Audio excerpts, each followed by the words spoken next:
झेप मराठी, आरसा महाराष्ट्राचा.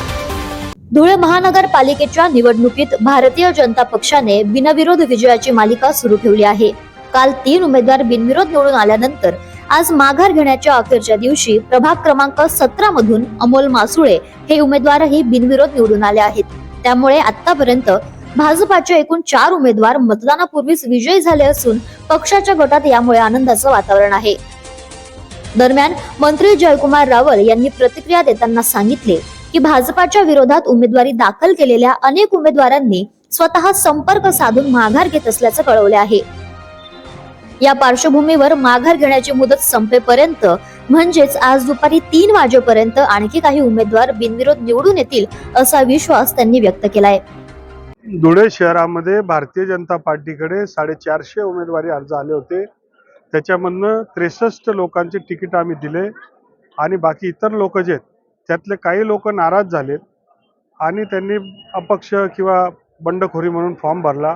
काही लोकांना विरोधी पार्ट्यांनी पोच केलं, त्यांना ताब्यात घेऊन ऐन वेळ पकडून एबी फॉर्म लावून दिला आणि अशी सगळी परिस्थिती झाली. ज्यावेळेस एक दिवस लोटला गेला त्यावेळेस लक्षात आलं बा आम्ही तर मूळ भारतीय जनता पार्टीचे विचार मानणारे लोक आहेत, आम्ही देशभक्तीने हिंदुत्वाच्या विचारांनी प्रेरित लोक आहेत आणि म्हणून आम्हाला कुठलाही लेवल खाली उभं राहायचं नाही. जे आमचं भारतीय जनता पार्टी आम्ही स्वघरी राहणार. जे नाराज लोक आहेत त्यांनी जे बंडखोरी केलेत ते सुद्धा माघार घेतात आणि इतर आमचे जे लोकांना काही लोकांनी ताब्यात घेतलं होतं तेही माघार घेतात. काही लोकांना रूममध्ये बंद करून ठेवलंय, अडवून ठेवलंय. खरं तर राजकारणामध्ये लोकशाहीमध्ये जर उमेदवारांना बंद करून ठेवण्याची वेळ येत असेल हेही चुकीचं आहे.